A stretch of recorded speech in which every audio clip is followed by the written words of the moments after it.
안녕하세요. 카메오 박지훈입니다. 일부 영상에서 BMW의 탄생부터 2차 세계대전 이후의 위기까지 알려드렸습니다. 위기에 빠진 BMW를 대체 누가 살려냈는지 궁금하시면 영상을 계속해서 보시죠. 어려움을 겪고 있는 라이벌을 본 다임러 벤츠는 이 절호의 기회를 놓치지 않습니다. 1959년 BMW 주주총회에 다임러 벤츠로부터의 인수제한건이 올라왔는데 노조의 영향을 받은 주주들이 BMW의 매각을 반대했습니다. 그러면서도 반대한 주주들은 물론 그 누구도 다른 방법을 내놓지 못했죠. 총회의 분위기가 다임러의 BMW 인수 쪽으로 기울었지만 그만큼 주주들의 반대 목소리도 커져만 갔습니다. 총회 즈음에 회사 전체 주식의 3분의 1을 소유하며 과반 주주가 됐던 퀀트 그룹은 곧바로 대응책을 세웁니다. 그룹 대표인 헤르베르트 퀀트는 가까운 미래의 생산할 모델들과 사업 구조까지 설명하면서 다임러 그룹의 제안을 거부합니다. 사실 퀀트 그룹은 이런 상황에서 어떻게 행동해야 되는지를 너무도 잘 알고 있었습니다. 독일에서 최고로 부유한 퀀트 가족의 성공적인 이야기는 20세기 초에 시작됐습니다. 퀀트 가족은 1차 세계대전 당시 독일군의 군복을 납품하면서 재산을 모으는데요. 이러한 퀀트 가족의 성공적인 운명은 역설적이게도 뒤바뀐 순간들이 불러온 모순들로부터 이어집니다.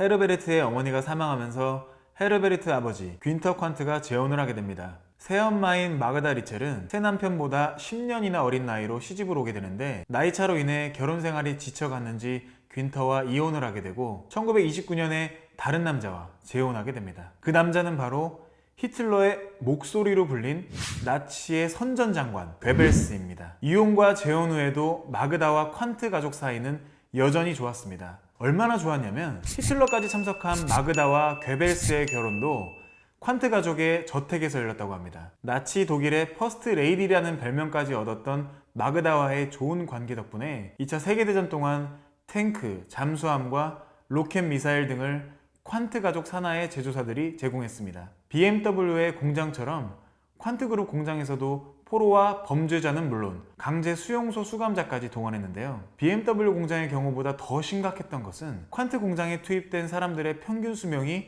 단지 6개월 뿐이었다는 것입니다. 또 이게 다가 아닌 것이 헤르베르트 퀀트 본인조차 강제 수용소를 짓는 데에 일조를 했다는 것입니다. 한마디로 앞잡이이자 전범이었다는 겁니다. 2차 대전 후에 열린 뉘른베르크 전범 재판에서 헤르베르트와 귄터 퀀트는 무죄로 방면되었고 오히려 헤르베르트는 독일을 다시 세우는 데에도 도움을 줬습니다. 이러한 이유로 전범으로 낙인 찍혀 손가락질 받으며 살아도 모자를 그가 BMW의 과반 주주가 될 수 있었고 다임러 벤츠와 합병 제안도 거부할 수 있던 거죠. 돈도 많고 논란도 많은 이 가족이 세운 계획의 첫 번째 모델은 BMW 1500이었습니다. 1959년 8월부터 판매를 시작한 700이 BMW를 서서히 살리기 시작했지만 1961년에 공개한 뉴클래스라는 코드명을 받은 1500의 판매가 시작되고 나서부터야 BMW의 미래에 대한 걱정을 모두 완전히 해소할 수 있었습니다. 이 1500은 11년 동안 35만 대가 팔려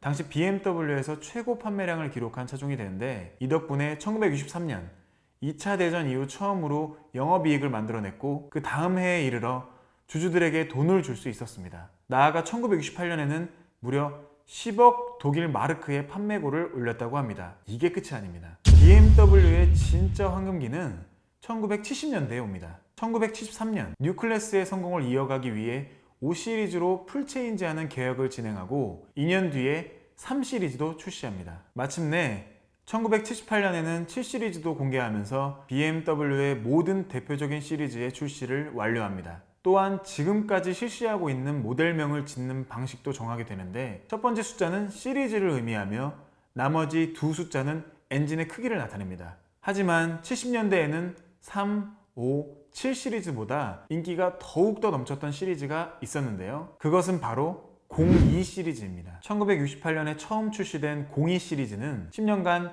86만 대의 판매고를 기록하면서 BMW를 전 세계에서 제일 유명한 브랜드로 만드는데요. 그 중에 인기가 제일 많았던 모델은 2002였습니다. 1973년에 출시된 이 모델은 총 42만 대가 넘게 팔려 BMW의 최고 판매량 모델이 되고 후에 3시리즈로 교체됩니다. 제가 앞서 말씀드렸다시피 BMW의 성공이 비단 독일에서만 유명해진 것은 아니었습니다. 1972년 열린 뮌헨 올림픽은 독일에서 열리는 전 세계인의 축제인 만큼 독일산 BMW를 제대로 홍보할 수 있을 정도로 큰 무대였는데요. 이러한 기회를 놓치지 않은 BMW가 마라톤 대회에서 브랜드의 첫 번째 전기차를 공개하게 됩니다. 그 전기차는 바로 02 시리즈의 160이 모델을 개조하여 충전 없이 30km를 달릴 수 있도록 만든 1602 엘렉트로였습니다. 콘셉트카였지만 BMW가 어떤 회사인지를 전 세계에 확실히 보여줄 수 있는 기회였죠. 이때부터 벤츠와의 라이벌 구도가 분명해지고 1960년대와 70년대를 통해서 이 두 브랜드의 차별화된 스타일이 명확해지는데요. 보수적이고 클래식한 벤츠는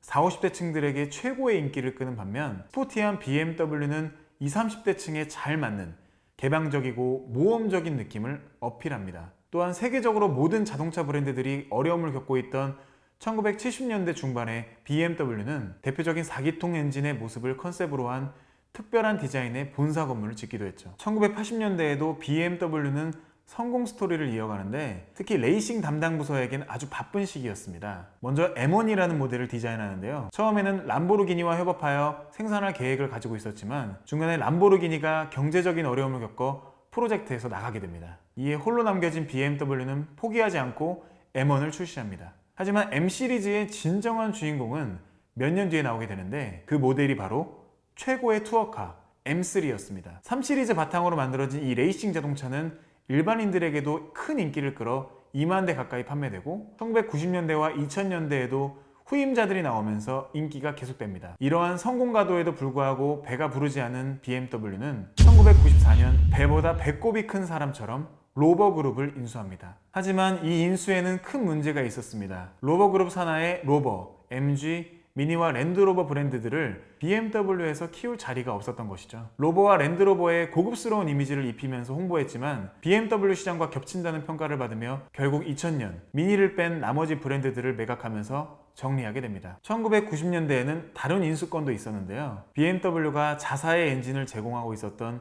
롤스로이스의 이름과 홍보 권리를 사고 롤스로이스를 인수할 준비를 합니다. 하지만 BMW보다 부자였던 후발주자 폭스바겐이 더 많은 돈을 투자하면서 롤스로이스의 인수를 가로차게 되죠. 한동안 시끌벅적한 신경전을 펼치던 두 회사는 결국 롤스로이스는 BMW가, 벤틀리는 폭스바겐이 갖기로 합의를 봅니다. 21세기에 들어서도 역시 BMW의 성공은 끝이 없을 것만 같았습니다. 2002년에는 BMW와 미니의 총 판매량이 역사상 처음으로 100만 대를 돌파했고 2013년에는 i3를 출시하면서 전기차 시장에도 진입하게 됩니다. 하지만 위기가 없으면 참 이야기가 재미없게 흘러가죠. 여러분들도 잘 알고 계시는 화재 사건들 때문입니다. 2016년부터 미국 곳곳에서 주차적인 BMW 자동차 몇 대가 불이 난 소식이 뉴스에서도 나왔지만 사람들의 큰 관심을 받지 못한 채 묻혀졌는데요. 결국 작년 6월 우리나라에서도 비슷한 증상들이 나타납니다. 많은 수의 BMW 자동차가 불이 난 거죠. 운행하면서 불이 나고 정차되어 있는 차량이 불이 나고 심지어 그 여파 때문에 아직도 저희 카메오 고객분들께서는 이 BMW 차량은 불나는 차량 아닌지